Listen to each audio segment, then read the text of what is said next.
absen 17. Dinding sel adalah lapisan struktural di sebuah membran sel dengan peran utama memberikan kekakuan sel dan perlindungan dari tekanan mekanis.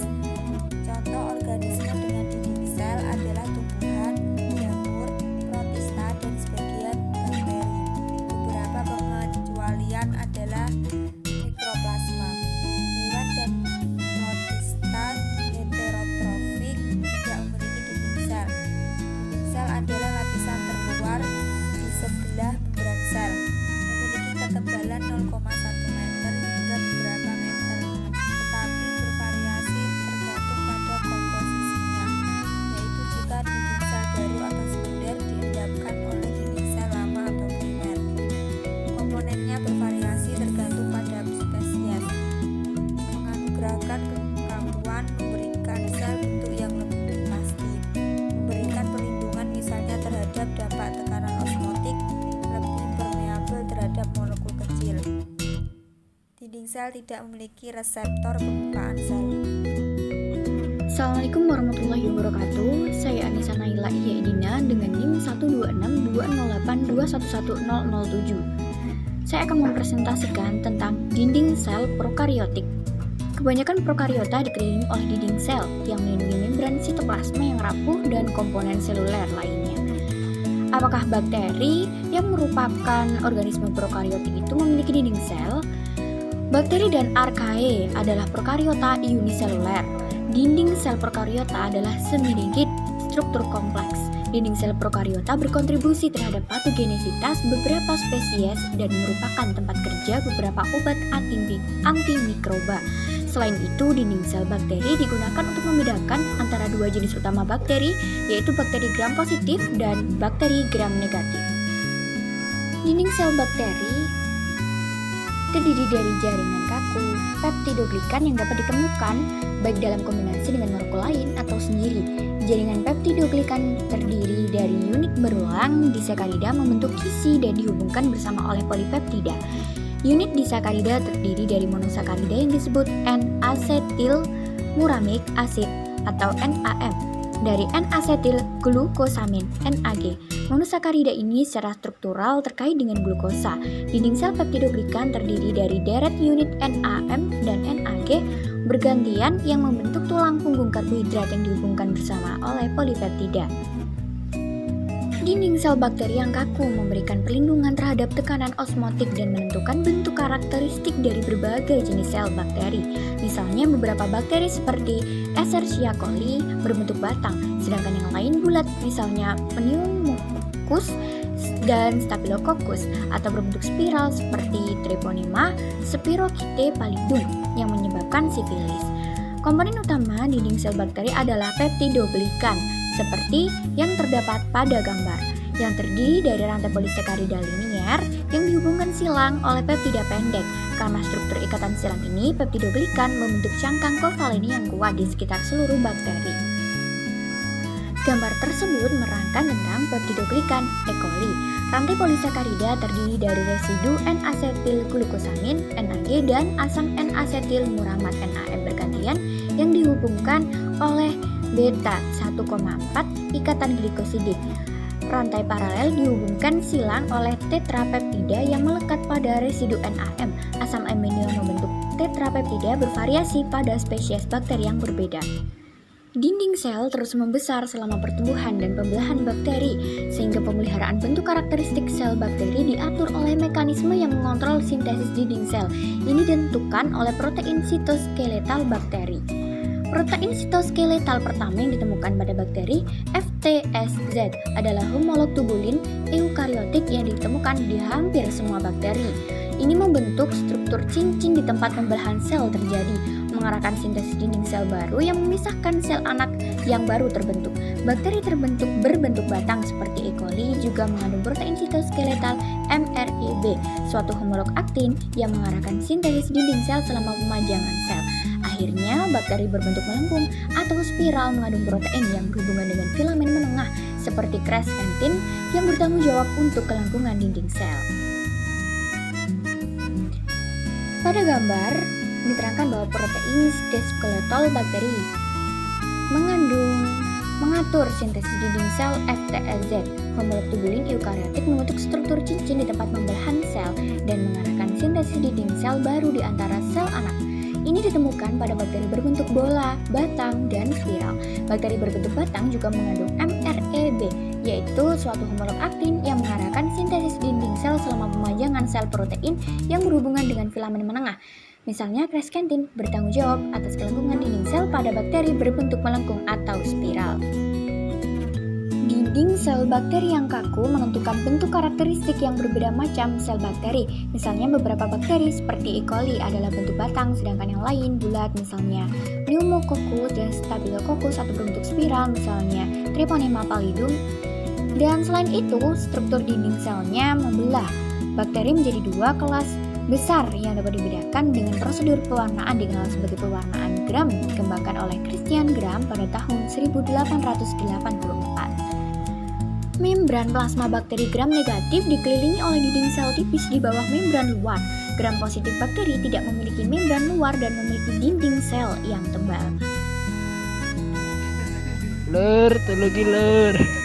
Lur, aku dhewe lur tadian lur. Ini yo. Lur, aku wis tadian lur. Tapi geng mati ki ngono cepet lur, turingi lur. Bahaya ki bahaya. Materi selanjutnya adalah perbandingan antara dinding sel Gram positif dengan dinding sel Gram negatif.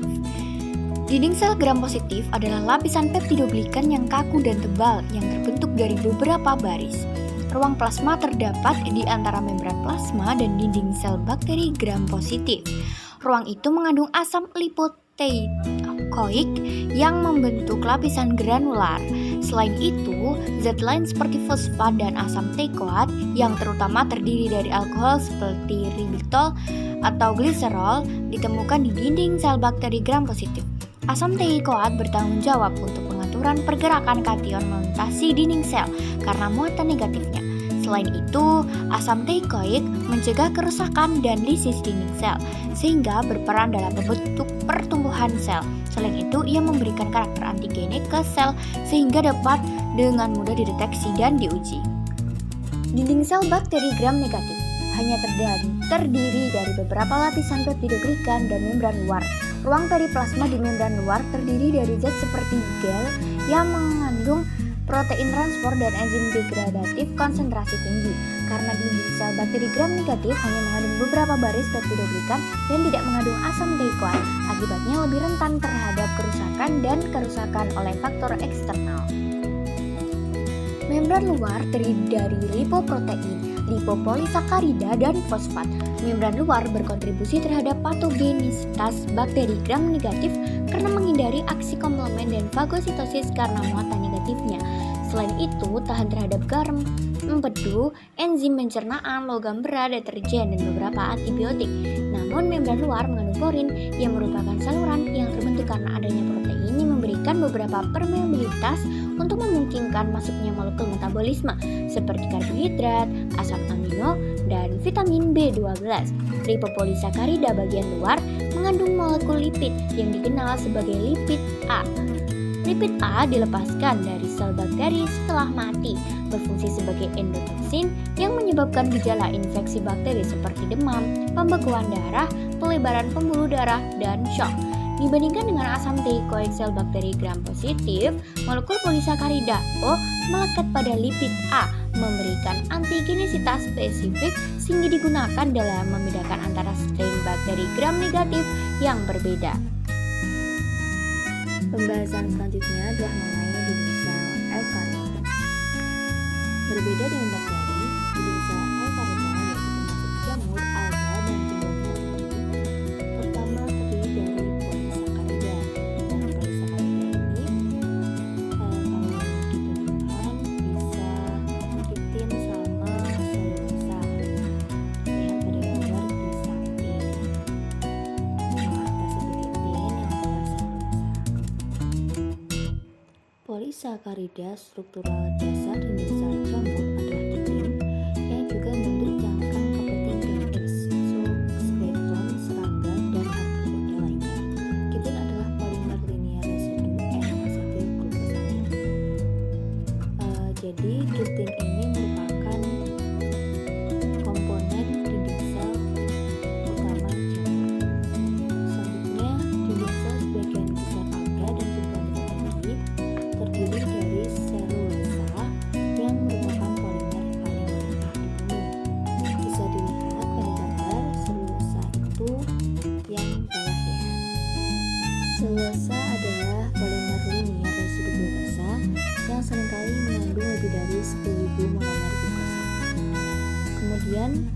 situ gula pada kitin dan selulosa ini dihubungkan oleh ikatan glikosidik beta 1,4.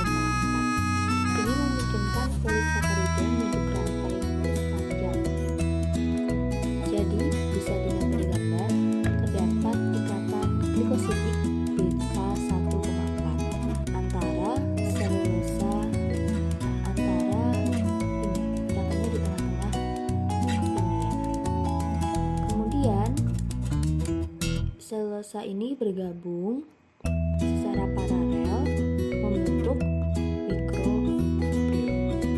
Nah, mikrofibril ini dapat memanjang hingga beberapa mikrometer. Di dalam dinding sel tumbuhan, mikrofibril selulosa tertanam dalam matriks yang terdiri dari protein dan dua jenis polisakarida lainnya, yaitu hemiselulosa dan pektin. Terlihat pada gambar yang kiri itu hemiselulosa dan yang kanan itu pektin. Keterangan pada gambar, hemiselulosa itu representatif dari siloglukan yang terdiri dari residu glukosa dengan rantai samping silosa, galaktosa, dan frukosa. Kemudian untuk pektin representatif dari ramnogalakturonan yang terdiri dari residu asam galakturonat dan rambus yang juga dilengkapi banyak rantai samping. Ini ya teman-teman, rantai sampingnya. Kemudian hemiselulosa itu sendiri adalah polisakarida bercabang tinggi yang berikatan hidrogen dengan mikrofibril selulosa. Hal ini fungsinya untuk menstabilkan mikrofibril selulosa menjadi serat yang kuat yang bertanggung jawab atas kekuatan mekanik dinding sel tumbuhan. Mikrofibril selulosa dan hemiselulosa tertanam dalam matriks seperti gel yang dibentuk oleh pektin yang merupakan polisakarida bercabang yang mengandung sebagian besar residu asam galakturonat bermuatan negatif. Selanjutnya ini adalah komponen dinding sel tumbuhan, yaitu ada pektin, hemiselulosa, selulosa, ini mikrofibril selulosa, kemudian ada membran plasma. Jadi tadi telah disebutkan bahwa hemiselulosa adalah polisakarida bercabang tinggi yang berikatan hidrogen dengan mikrofibril selulosa. Nah, bisa dilihat pada gambar, hemiselulosa itu yang warna hijau dan mikrofibril selulosa itu yang warnanya kuning. Jadi keduanya tertanam dalam matriks pektin seperti gel. Jadi pektin itu yang merah. Jadi pektin ini merupakan matriks gel dari dinding sel tumbuhan. Ini yang hemiselulosa itu yang hijau. Ini kan dia nempel ya, berikatan hidrogen sama hemiselulosa.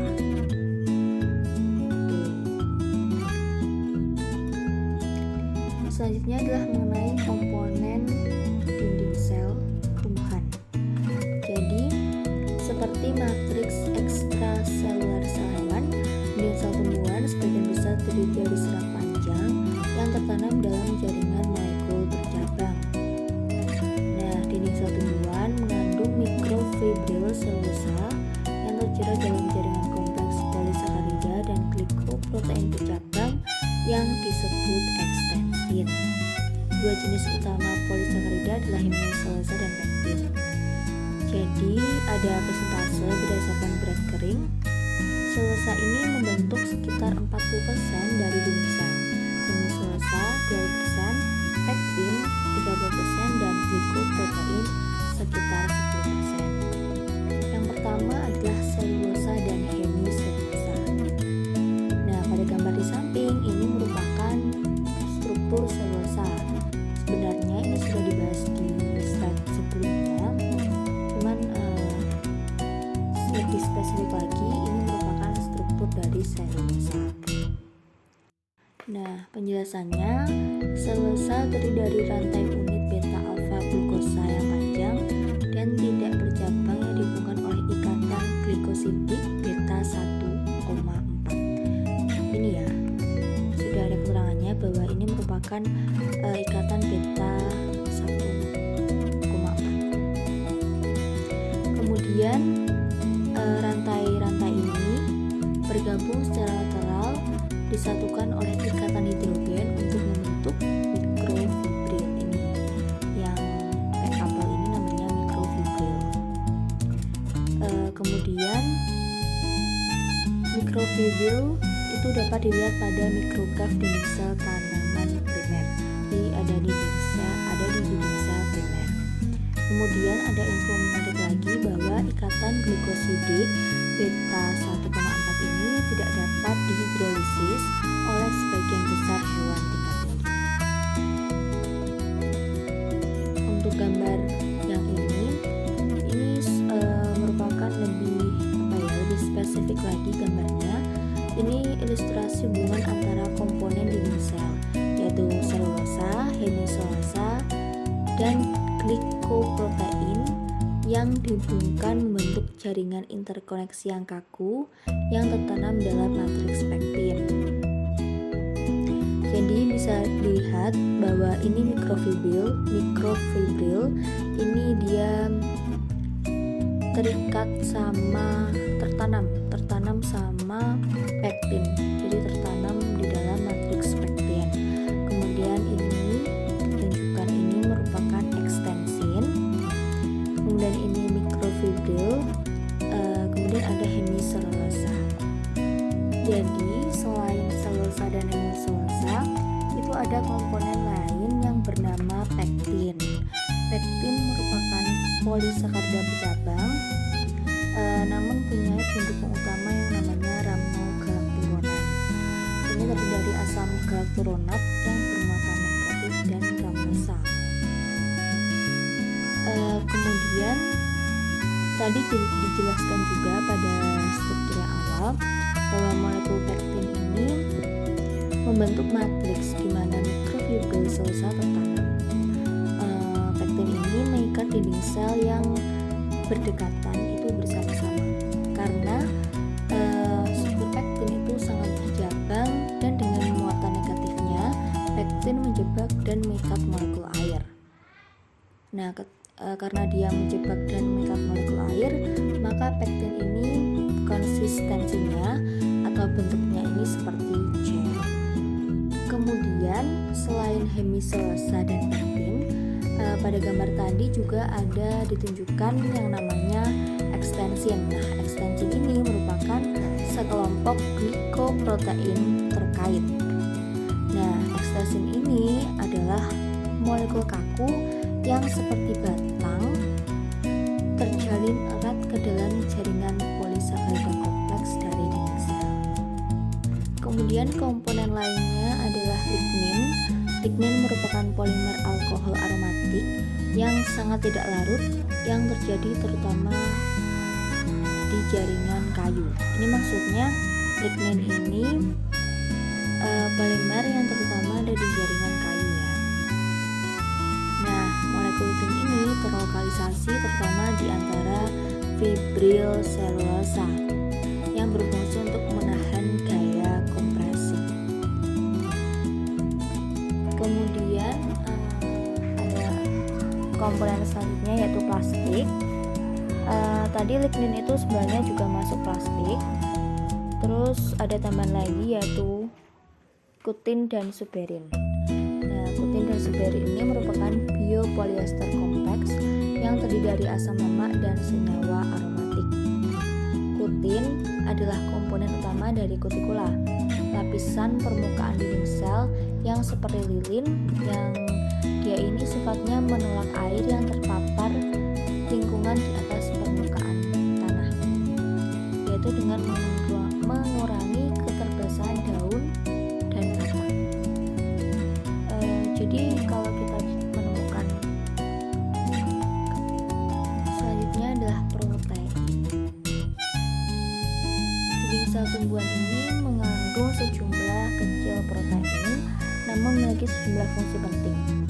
Yang paling menonjol adalah glikoprotein yang kaya hidroksiprolin yaitu berbentuk seperti batang dengan tempat penghubung di mana ekstensin adalah contohnya. Jadi ekstensin ini masuk ke protein ya. Pembahasan selanjutnya adalah mengenai struktur dinding sel. Dinding sel tumbuhan berlapis-lapis dan terdiri dari 3 bagian. Dari lapisan terluar dinding sel, lapisan ini diidentifikasi sebagai lamela tengah, dinding sel primer, dan dinding sel sekunder. Yang pertama ada lamela tengah. Lamela tengah ini merupakan lapisan dinding sel paling luar yang mengandung polisakarida yang disebut dengan pektin. Nah, pektin ini membantu dalam adhesi sel dengan membantu dinding sel dari sel yang berdekatan untuk mengikat satu sama lain. Yang kedua adalah dinding sel primer. Nah, lapisan ini terbentuk antara lamela tengah dan membran plasma pada sel tumbuhan yang sedang tumbuh, yang terdiri dari mikrofibril selulosa yang terkandung dalam matriks dari serat hemiselulosa dan polisakarida pektin. Dinding sel primer memberikan kekuatan dan fleksibilitas yang dibutuhkan untuk memungkinkan pertumbuhan sel. Kemudian yang terakhir ada dinding sel sekunder. Lapisan ini terbentuk antara dinding sel primer dan membran plasma pada beberapa sel tumbuhan. Setelah dinding sel primer berhenti membelah dan tumbuh, kemudian menebal untuk membentuk dinding sel sekunder. Lapisan kaku ini memperkuat dan mengembang sel. Selain selulosa dan hemiselulosa, beberapa dinding sel sekunder mengandung lignin. Lignin ini memperkuat dinding sel dan membantu konduktivitas air dalam sel jaringan vaskular tanaman. Terlihat pada gambar bahwa dinding sel tumbuhan ini ada middle lamella atau lamela tengah, ada primary cell wall atau sel tumbuhan primer, kemudian ada membran plasma. Ini ada pektin, kemudian ada mikrofibril selulosa, kemudian ada ikatan polisakarida. Jadi mikrofibril selulosa itu yang warnanya biru ini memberikan kekuatan tarik, kemudian polisakarida lain yang ditunjukkan yang berwarna merah ini menghubungkan mikrofibril selulosa, sedangkan pektin polisakarida yang berwarna hijau ini mengisi ruang di antara mikrofibril. Jadi dia pektin seperti yang dijelaskan tadi bahwa dia merupakan matriks dari dinding sel. Kemudian lamela tengah yang warna kuning ini kaya akan pektin dan merupakan lapisan yang mengikat dinding sel yang satu ke yang lain. Bisa terlihat pada gambar bahwa yang pektin kan tadi warnanya hijau. Nah, di lamela tengah konsentrasi pektinnya itu lebih tinggi. Agar sel tumbuhan tumbuh atau berubah bentuk, dinding sel harus meregang atau berubah bentuk. Ditunjukkan oleh gambar di samping.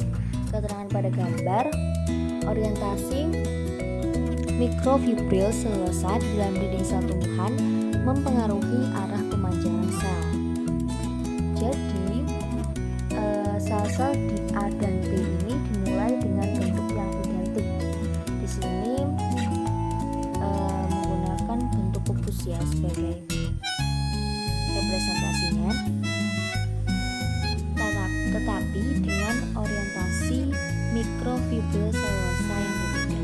Ditunjukkan warna biru itu merupakan mikrofibril selulosa. Untuk yang A, mikrofibrilnya itu tersusun secara horizontal, kemudian yang B tersusun secara vertikal. Nah, yang panah warna merah ini merupakan tekanan turgor. Kemudian keterangan pada gambar, meskipun tekanan turgor ini seragam ke segala arah, itu setiap sel itu cenderung memanjang ke arah yang tegak lurus terhadap orientasi mikrofibril yang memiliki kekuatan tarik yang besar. Jadi gini, kalau yang A itu tadinya horizontal, maka pertumbuhannya itu vertikal. Kalau yang B, arah tadi mikrofibrilnya itu vertikal, maka pertumbuhannya jadi horizontal. Next, selanjutnya kita akan bahas mengenai struktur dan komponen dinding sel jamur. Jamur adalah eukariota yang selnya ini mempunyai dinding sel. Dinding sel jamur itu fungsinya untuk melindungi diri dari pemangsa. Kemudian dinding sel jamur ini juga melindungi struktur seluler internal dari tekanan dan stres. Struktur dinding sel jamur ini tersusun dalam lapisan-lapisan yang berbeda, di mana semua komponen yang diindahkan pada lapisan terdalam bersentuhan dengan membran plasma. Jadi bisa dilihat pada gambar, terdapat surface coat, ada glikoproteinnya yang warna hitam, ada matriks amorphous, ada glukan, ini bagian dari komponen dinding sel jamur, ada sitosan, ada polisakarida. Terus yang paling bawah ini membran sel. Nah, dinding sel jamur ini terutama terdiri dari kitin, glukan, dan glikoprotein. Dinding sel jamur terutama terdiri dari polisakarida, glukan, yang mewakili sekitar setengah dari berat kering komponen dinding sel jamur. Jadi polimer glukan ini sebagian besar terdiri dari 1 sampai 3 unit glukosa yang terhubung. Kemudian ada kitin. Kitin ini adalah salah satu komponen kering dari dinding sel jamur yang mewakili sekitar 2% dari komponen dinding sel. Untuk ragi ya, 2% komponen kering dinding sel untuk ragi. Kalau untuk jamur itu sekitar 10 sampai 20%. Nah, fungi atau jamur ini dapat mensintesis kitin dengan aksi enzim kitin sintase, yaitu menggunakan N-asetilglukosamin yang kemudian terakumulasi di sebelah membran sitoplasma di ruang ekstraseluler. Kemudian dinding sel jamur juga mengandung melanin yang memiliki berat molekul tinggi dan pigmen bermuatan negatif. Jadi dia ini fungsinya untuk melindungi sel jamur dari paparan sinar UV, suhu tinggi, dan racun, serta juga dapat bertahan hidup di dalam sel itu. Next, selanjutnya adalah mengenai dinding sel alga. Dinding sel alga ini secara struktural terkait dengan dinding sel tumbuhan. Mereka sama-sama terdiri dari polisakarida seperti glikoprotein atau selulosa. Nah, beberapa alga merah dan hijau mengandung mikrofibril manan, sedangkan dinding sel alga coklat mengandung asam alginat. Nah, diatom atau alga coklat ini merupakan kelompok alga yang menggunakan asam silikat dalam mensintesis dinding selnya. Untuk penjelasan gambar, gambar di samping menunjukkan dinding sel alga. Terdapat protein, ada mikrofibra selulosa, hemiselulosa, plasmembran yang hampir sama seperti di tumbuhan ya. Cuman kalau di alga merah sama hijau dia mengandung asam kalau di alga merah dan hijau dia mengandung mikrofibril manan. Kalau yang alga coklat dia mengandung asam alginat. Selanjutnya ini merupakan diagram skema dinding sel alga coklat. Nah, sama seperti alga hijau sama merah, dia punya hemiselulosa dan mikrofibra selulosa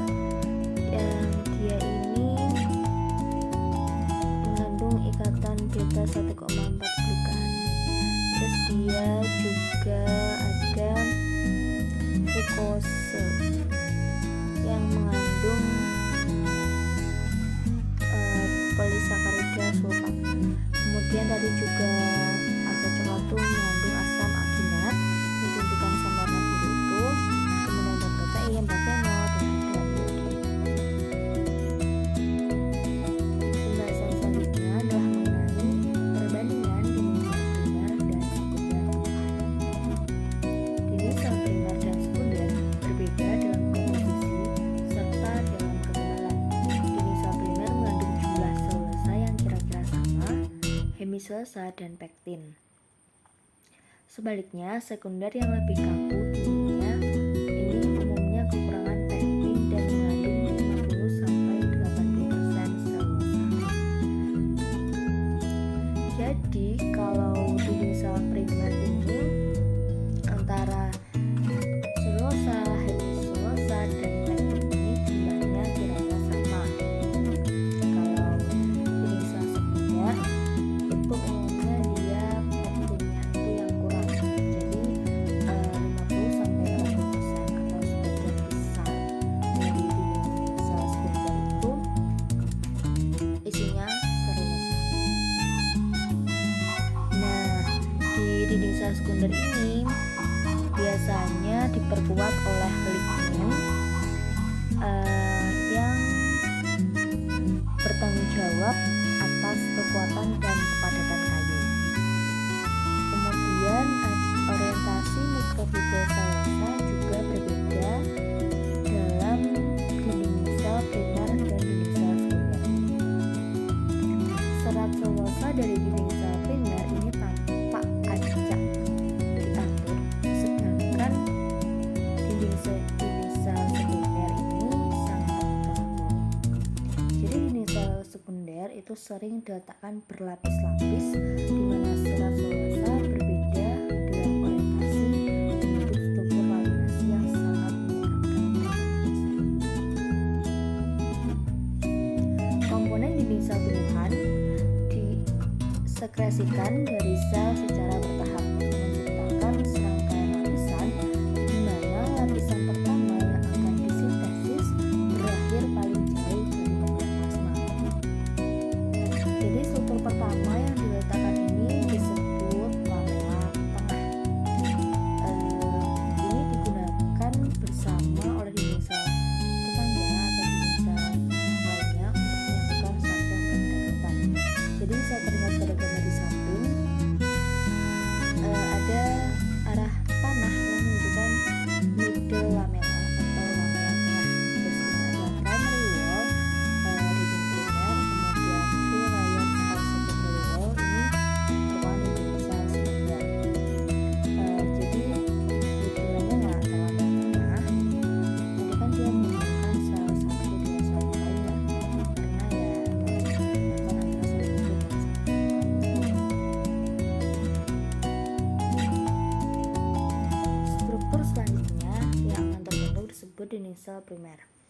Dinding sel primer ini terbentuk ketika sel masih tumbuh. Dinding sel primer terdiri dari jaringan mikrofibra selulosa yang terorganisir secara longgar yang terkait dengan hemiselulosa, pektin, dan glikoprotein. Ini terlihat pada gambar 2.2. Gambar yang A, primary cell wall. Yang kiri ya, ini primary cell wall. Kemudian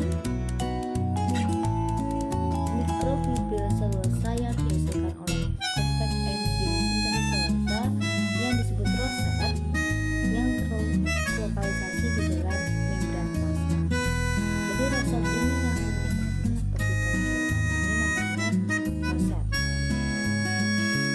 Karena mikrofibra melekat pada komponen dinding lainnya, maka roset harus bergerak dan dibangunkan saat mereka memperpanjang mikrofibra selulosa yang sedang tumbuh. Jadi yang bergerak si rosetnya.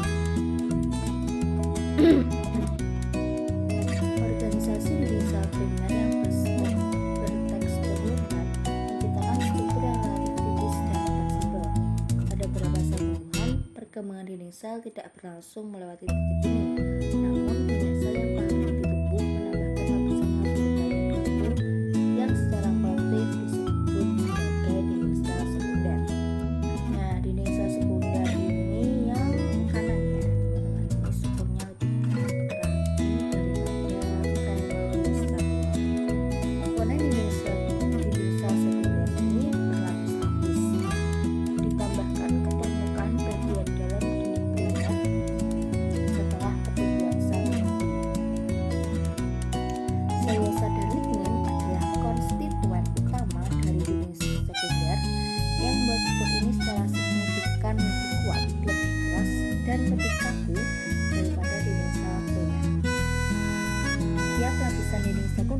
dari bundel padat mikrofibril selulosa yang diatur secara paralel dan berorientasi pada sudut ke mikrofibril dari lapisan yang berdekatan.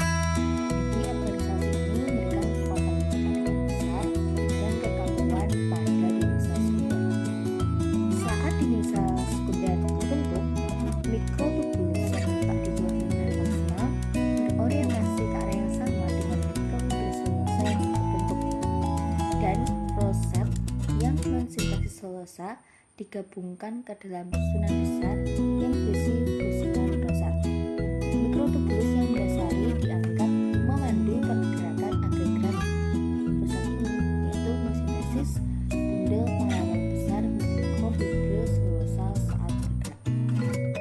Jadi, ketika kita melihat gambar, di sini dapat keterangan mikrofibril selulosa di DNA sel pada struktur.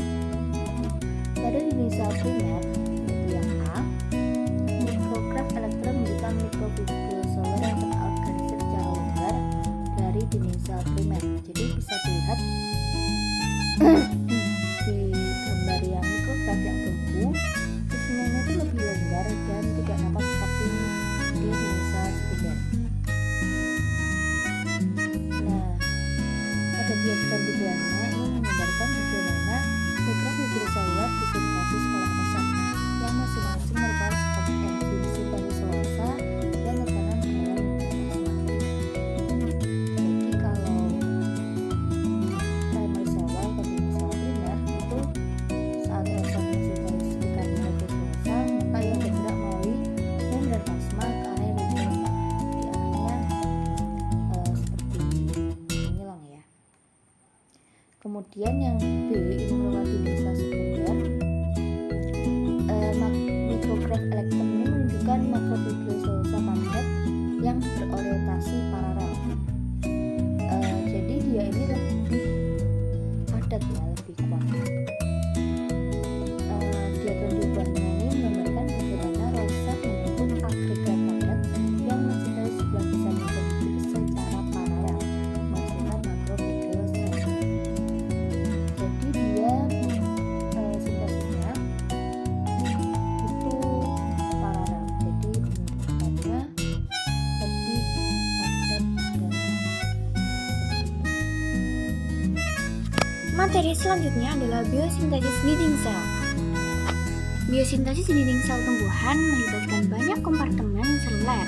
Secara khusus, selulosa disintesis pada membran plasma dengan mikrofibril selulosa tidak larut yang disimpan langsung ke dalam matriks ekstraseluler.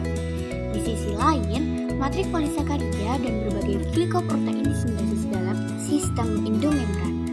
Dengan polimer dikirim ke dinding melalui vesikel sekretory, komponen yang disintesis di lokasi yang berbeda harus dirakit menjadi matriks dinding yang fungsional.